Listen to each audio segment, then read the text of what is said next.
On a tous cette idée bien ancrée en tête. Pour lire sans se fatiguer les yeux, rien ne vaut une liseuse. Ça semble être une évidence, presque une loi de la nature. Mais, et si tout ça, c'était un mythe? Voilà, c'est cette phrase qu'on entend partout. Les Kindle, les Kobo, ces écrans à encre électronique sont vus comme les rois du confort visuel. C'est presque un réflexe, une vérité qu'on ne prend même plus la peine de vérifier. Mais justement, est-ce que c'est toujours vrai aujourd'hui? Et si un appareil que beaucoup de gens ont déjà dans leur sac faisait secrètement bien mieux? Attention, parce que ce qu'on croyait savoir est sur le point de changer. Alors, pourquoi est-ce qu'on est si convaincu par la liseuse? Eh bien c'est simple, depuis le début, elle a été pensée pour imiter le papier. L'aspect mat, la lumière qui vient de l'avant et pas de l'arrière, tout ça a construit sa réputation de meilleur ami de nos yeux. Une réputation en béton, mais qui date un peu. Et c'est là qu'on arrive au cœur du sujet. Une petite révolution a eu lieu de manière très discrète sur les appareils iOS. Il existe un réglage que presque personne ne connaît qui change absolument toute la donne pour la lecture. C'est un peu le secret le mieux gardé pour lire confortablement sur un écran. Ce fameux point blanc, qu'est-ce que c'est? En fait, c'est tout bête. C'est la couleur du blanc sur l'écran. S'il est trop froid, il tire vers le bleu, et ça pique les yeux. S'il est trop chaud, ça vire à l'orange, et c'est pas idéal non plus pour bien lire.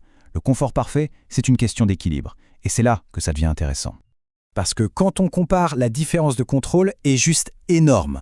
D'un côté, une liseuse, où le point blanc est plus ou moins le même quoi qu'on fasse, de l'autre, iOS qui permet un réglage d'une précision chirurgicale. Et cette possibilité, on va le voir, ça change absolument tout. Bon, à cette théorie, passons à la pratique. On va décortiquer ensemble comment, dans des conditions de lecture normales, à l'intérieur, un iPad bien réglé peut devenir bien plus confortable qu'une liseuse. Et ça, sur 3 aspects clés. Premier point, l'adaptation. Avec un réglage précis du point blanc, on peut obtenir un effet papier crème incroyablement doux pour les yeux. Si on désactive les ajustements automatiques comme True Tone, l'écran devient une source de lumière parfaitement neutre et stable. C'est un niveau de personnalisation qu'une liseuse ne peut tout simplement pas offrir. Deuxième avantage, et pas des moindres, la luminance, surtout quand il fait sombre. C'est un reproche qu'on entend souvent. Même au minimum, les liseuses restent trop lumineuses. Les iPads récents, eux, peuvent descendre à des niveaux de luminosité incroyablement bas. Le résultat, une lecture de nuit super douce, sans être éblouie, avec une lumière parfaitement uniforme. Et enfin, la netteté du texte. L'encre électronique, c'est sympa, mais son contraste a des limites. Sur un iPad bien calibré, le texte est beaucoup plus net, les lettres sont mieux dessinées. Et cette clarté, quand elle est combinée avec une lumière parfaitement ajustée, ça peut vraiment réduire la fatigue visuelle pendant de longues heures de lecture.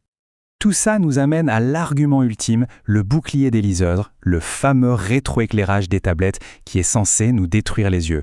Il est temps de mettre un grand coup de pied dans cette idée reçue. En 2024, avec les écrans qu'on a, cette affirmation n'est tout simplement plus vraie.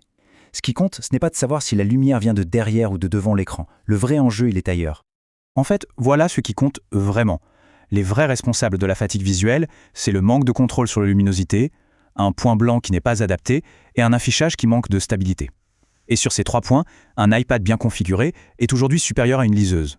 Le fait que la lumière soit émise par l'écran devient presque un détail. Ce qu'on observe, c'est donc un vrai basculement. La grande promesse des liseuses, c'était d'imiter le papier pour protéger nos yeux. Mais il se trouve qu'une autre approche, bien plus efficace, a vu le jour. La maîtrise totale de la lumière. Alors attention, soyons clairs, il y a bien une situation où la liseuse reste la reine incontestée, la lecture en plein cagnard sur la plage. Là, avec la lumière directe du soleil, l'encre électronique est imbattable, c'est un fait. Mais pour toutes les autres situations, la nouvelle réalité, c'est ça. Le confort de lecture aujourd'hui, c'est la maîtrise de la lumière, bien plus que l'imitation du papier. Et ça veut dire que pour beaucoup de lecteurs, une bonne tablette bien réglée n'est pas juste une alternative, elle pourrait bien être la meilleure expérience de lecture numérique qui soit. Du coup, la question se pose, si la qualité d'un écran de lecture dépend plus de ses réglages que de sa technologie de base, et si les tablettes sont devenues les championnes de ces réglages, quelle est la place de la liseuse dans le futur? C'est une question qui mérite vraiment qu'on y réfléchisse.